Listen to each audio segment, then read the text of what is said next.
बीड जिल्ह्यातील एका छोट्याशा गावात एक मध्यमवर्गीय कुटुंब राहत होतं. आई संगीता, वडील प्रभाकर आणि त्यांची मुलगी काजल व तिचा भाऊ. काजल दिसायला सुंदर होती, स्वभावानेही साधी सरळ. ती आपल्या बापाच्या शब्दाबाहेर नव्हती. आपल्यामुळे आई बापाचे नाव खराब होईल असे ती कधीच वागत नव्हती. वडिलांचा ती अभिमान होती. तिच्याबद्दल गर्वाने वडील सगळ्या नातेवाईकांमध्ये सांगत असे. एकदम आनंदी कुटुंब होतं त्यांचं. प्रभाकरची थोडी शेती होती, त्यामध्येच कष्ट करून त्यांच्या परिवाराचा उदरनिर्वाह चालायचा. काजलचे कॉलेज पूर्ण झाले आणि आता प्रभाकर आपल्या लेकीसाठी स्थळं शोधू लागला. मुलगी पूर्ण कॉलेज शिकली, पण वाईट वळणाला लागली नाही की मुलांच्या प्रेमाच्या जाळ्यात फसली नाही. याचंच बाप प्रभाकरला कौतुक होते. 2-3 स्थळे काजलला येऊन गेली, पण काही मुलांकडील माणसांनी त्यांचं घर, त्यांची परिस्थिती पाहून तिला नकार दिला, तर काहींना बाप प्रभाकरने नकार दिला. तेव्हाच संभाजीनगरच्या टॅक्सीचा व्यवसाय करणाऱ्या पवन नावाच्या मुलाचं स्थळ काजलला आले. प्रभाकरला हे स्थळ आवडले, कारण मुलगा स्वतःच्या पायावर उभा होता आणि मुलाची परिस्थितीही त्यांच्यासोबत मिळती जुळती होती. काजलने देखील पवनसोबत लग्न करायला होकार दिला. प्रभाकरने 2020 मध्ये काजल आणि पवन यांचे लग्न मोठ्या थाटामाटात लावून दिले. पवनच्या कुटुंबात आई वडील, त्याचे 2 भाऊ राहत होते. लग्न झाल्यानंतर काही दिवस खूप सुखात गेले, पण लग्नाच्या 1 वर्षातच पवनने दारू पिऊन घरी येणं सुरू केलं. बायकोला मारहाण करणं त्यानं सुरू केलं. आता मात्र काजल दुःखी राहू लागली. तेव्हाच तिला समजलं की आपल्या नवऱ्याचे बाहेर विवाहबाह्य संबंध सुरू आहे. तिनं त्याबद्दल आपल्या नवऱ्याला विचारलं देखील, पण पवनने आपण अनैतिक संबंध तोडणार नाही असे बायकोला स्पष्ट सांगितले.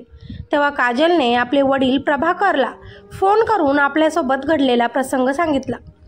वडिलांनी तिला घरी यायला सांगितले, परंतु तेव्हा काजल गरोदर होती आणि त्यामुळे नाईलाजाने प्रभाकरला आपल्या मुलीला सासरी पाठवावं लागलं. काजलने काही महिन्यातच एका मुलीला जन्म दिला. बाळा काजल, तुला मूल झाल्यानंतर तुझ्या नवऱ्यामध्ये नक्की सुधार होईल, असेच ते वडील मुलीला समजावून सांगत होते. आणि काजलनं देखील आपल्याला मुलगी झाल्यानंतर सासरी राहणंच उचित समजलं. असेच दिवस जात होते. 2021 मध्ये नवरा पवनने काजलच्या वडिलांकडे 2 लाख रुपयांची मागणी केली. आपल्या मुलीला त्रास नको, आपल्या जावयाने आपल्या मुलीला प्रेम द्यावं या विचारात प्रभाकरने हात उसने पैसे घेऊन जावई पवनला दिले. परंतु काहीच महिन्यात पवनचं पहिल्यासारखंच वागणं परत सुरू झालं.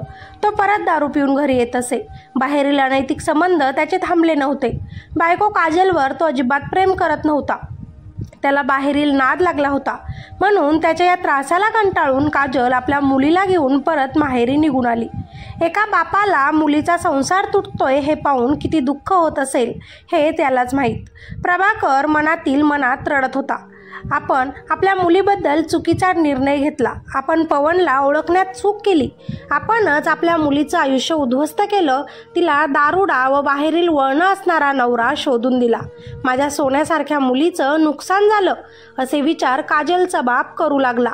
काजलने आपल्यासोबत त्या घरात होणारा प्रत्येक त्रास बापाला सांगितला. त्या घरात नवरा दारू पिऊन शिवीगाळ करतो असं नव्हतं. त्या घरात मला सासू सासरेही छळतात. माहेरच्यांवरून मला टोमणे मारतात. माझ्या घरातील 2 दीर माझ्या प्रत्येक गोष्टींमध्ये चुकी काढतात. मला टोमणे देतात, मला छळतात. त्या घरात एक नोकर म्हणूनच मी राबते. मला मुलगी झाली आहे हे देखील त्यांना सहन होत नाही. त्यांना तर वंशाला दिवा हवा होता. त्यामुळे माझा त्रास अजून जास्त वाढला आहे. माझ्या मुलीला तसेच मला त्या घरात सुखाने श्वासही घेता येत नाही. बाबा, आता मला परत तिकडे जायचं नाही, काजल रडून रडून तिच्या बापाला सांगत होती. आता तिची मोठी मुलगी 1.5 वर्षांची होती. प्रभाकरला आपल्या मुलीची तसेच तिच्या मुलीचीही काळजी वाटू लागली. सून माहेरी निघून गेली. आपल्या घरातील 2 मुलांचे लग्न अजून बाकी आहेत. त्यांना कोण मुली देईल? त्यामुळे काजलला परत घेऊन ये असे पवनचे घरचे त्याला म्हणू लागले. पवनने आपल्या नातेवाईकांच्या मदतीनं परत काजल व तिच्या बापाला आपण असे वागणार नाही सांगितले. तसेच नातेवाईकांच्या मध्यस्थीनंतर पवनने विवाहबाह्य संबंध बंद करून बायकोला त्रास न देण्याचं आश्वासन प्रभाकर यांना दिले. बाप प्रभाकरने मुलीकडे बघितले तेव्हा काजल बापाला म्हणाली, माझा नवरा अनैतिक संबंध ठेवणं बंद करत असेल, व्यसन सोडत असेल तर मी माझ्या मुलीसाठी परत आमचा संसार नव्यानं सुरू करायला तयार आहे. नातेवाईकांना मध्यस्थी करून पवन परत असे काहीच करणार नाही अशा अटीवरच प्रभाकर यांनी आपल्या मुलीला पुन्हा सासरी पाठवले होते. एखादा महिना पवन चांगला वागला आणि तेव्हाच काजल दुसऱ्यांदा गर्भवती राहिली. मात्र बायको गरोदर आहे असे समजताच पवनने बाळ जन्माला घालायला विरोध सुरू केला. काजलच्या सासरच्या लोकांनी देखील तिला त्रास दिला. गर्भपात करण्यासाठी तिच्यावर दबाव टाकला जात होता. परंतु काजल गर्भपात न करण्यावर ठाम होती. त्यामुळे तिच्या नवऱ्यानं अजून जास्त तिचा छळ सुरू केला. पवनच्या दोन्ही भावांनी गरोदर अवस्थेत देखील वहिनी काजलला त्यांच्या मनपसंतीचा स्वयंपाक करायला लावणे तसेच नावे ठेवून काजलला टोमणे मारणे सुरू केले होते. काजल आता 6 महिन्यांची गरोदर होती. सासरच्या लोकांचा हा सगळा त्रास सहन करत होती.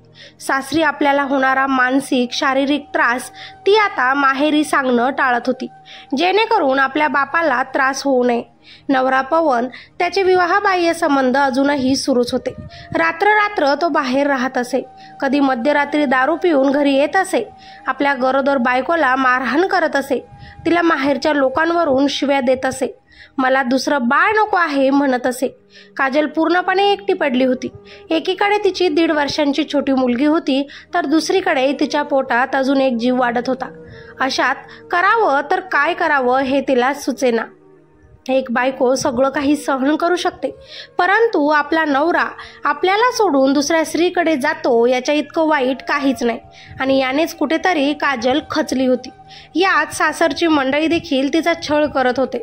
नवरा पवनचे विवाहबाह्य संबंधाला काजल विरोध करत होती, परंतु सासरचे सगळेच तिच्या विरोधात होते. पवनबद्दल सगळ्यांना सगळं माहिती असून देखील त्याला कोणीच रागवत नव्हतं. म्हणून काजलनं त्याला कायमचं सोडून देऊन एकटं आयुष्य जगण्याचा निर्णय घेतला होता. खूप विचार करून 13 डिसेंबर रोजी काजलने आपले वडील प्रभाकर यांना फोन केला.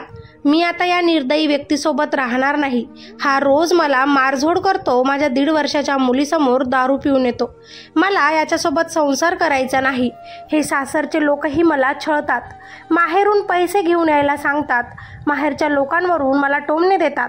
तरीही मी सगळं सहन करायला तयार होते.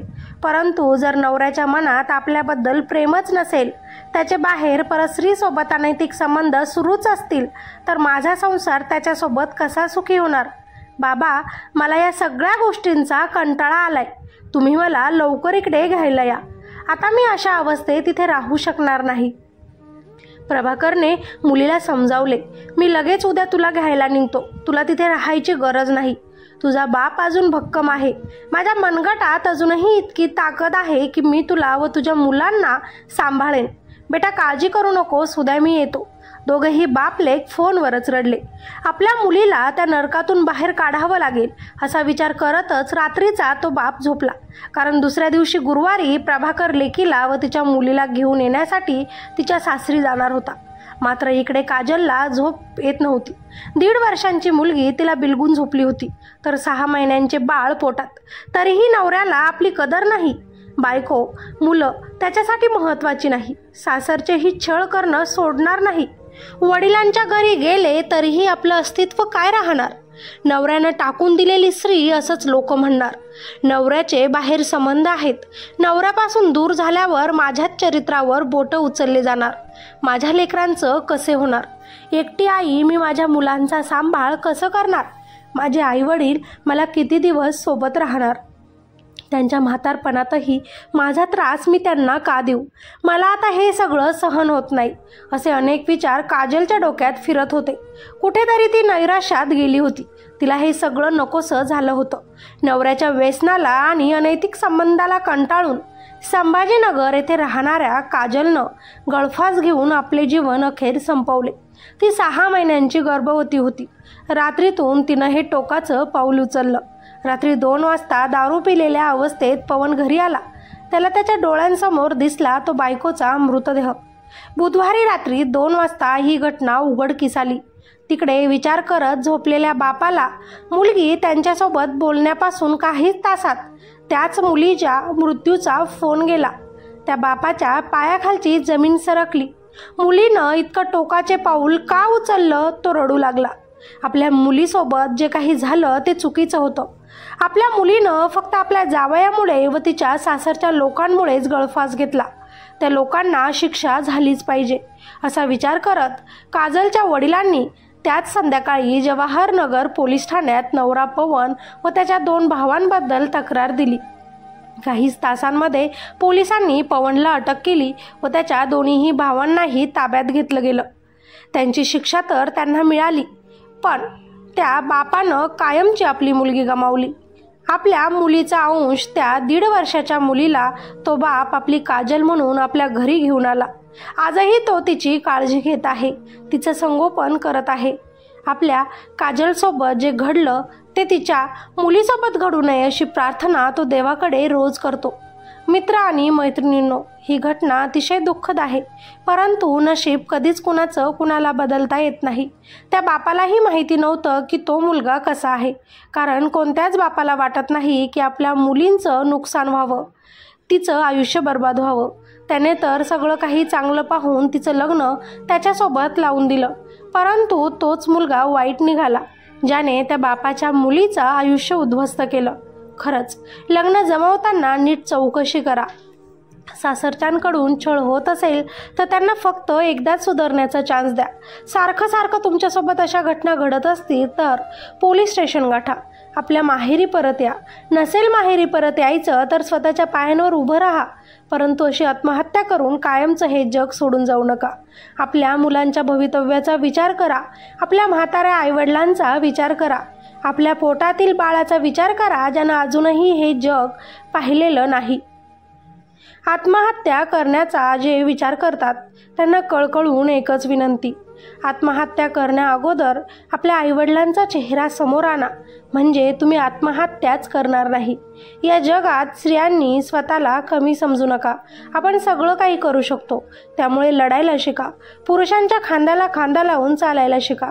नैराश्यात जाऊन आत्महत्या करून आपलं तसंच आपल्या माहेरच्या लोकांचं आयुष्य नैराश्यात टाकू नका. बाकी काजलसोबत तिच्या सासरच्या लोकांनी जो छळ केला, तिला कामात जे राबवलं, तिच्याकडून पैशांची जी माग केली, नवऱ्यानं तिला सोडून बाहेर दुसऱ्या स्त्रीसोबत अनैतिक संबंध ठेवले, या सगळ्यांबद्दल तुम्हाला काय बोलावंसं वाटतं? या घटनेतून तुम्हाला नक्की काय वाटतं? मला खाली कॉमेंटमध्ये नक्कीच सांगा. तुमच्या मनात ही घटना ऐकून काय वाटलं ती प्रतिक्रिया नक्कीच मला द्या.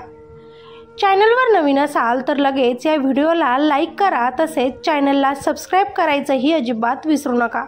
भेटूया अशाच एका नवीन कथेमध्ये. तोपर्यंत खरंच स्वतःची काळजी घ्या, सतर्क रहा. धन्यवाद.